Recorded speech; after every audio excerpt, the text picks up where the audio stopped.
好，那我们先把这2个棘轮爪装好之后呢，好，那这个贯穿轴，好这边，像这个你有些的话可以不抹油也没关系，像我有时候就抹一些这种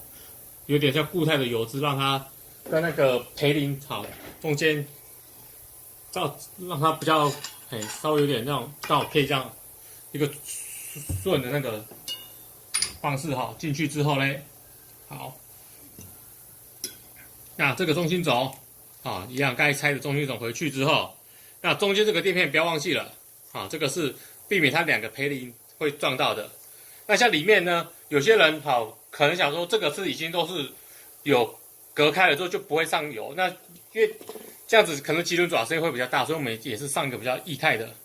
好有点那种润滑油进去就好了。好，这样的话其实棘轮打声音就不会那么大了。然后再来呢。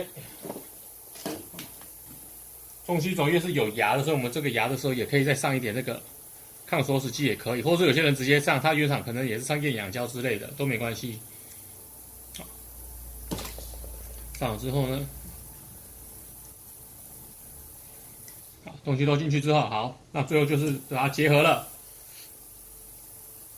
那结合的时候，这个进去的时候棘轮爪要小心，好，这个先要把它压进去一点点，那你的棘轮座就可以顺势的就已经进去了。好，那因为有时候这个牙它因为棘轮座这里面开始要紧配了，没办法完全吃到牙，那这时候你可以稍微呢轻轻敲一下，好，拿着那个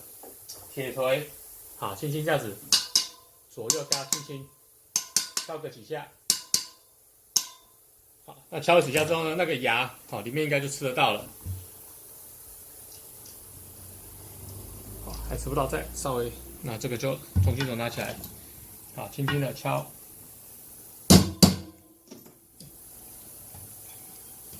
轻轻敲一点进去，啊，这个牙有稍微可以开始锁紧之后就可以转入了，好，这样牙吃到了，那牙吃到呢，因为如果没有压配工具的话，就直接用它这个旋转的力量，好，这样子轻轻转，那这个呢，棘轮座就会慢慢的进去了，好，就这样转，好，旋转一直转，转到底，因为假设我们这边的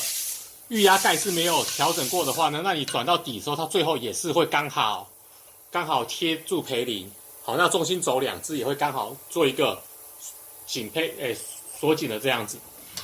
啊，那锁紧之后呢，那如果你再转这个棘轮座，觉得它也是稍微可能，因为我们在压的时候会有一些不是很镜像的那个应力产生，好，那如果觉得它没有很顺的话，就轻轻一样铁锤敲一敲，好，或者像这边一样稍微这样子轻轻敲一下，把它那个培林预压的应力把它释放掉，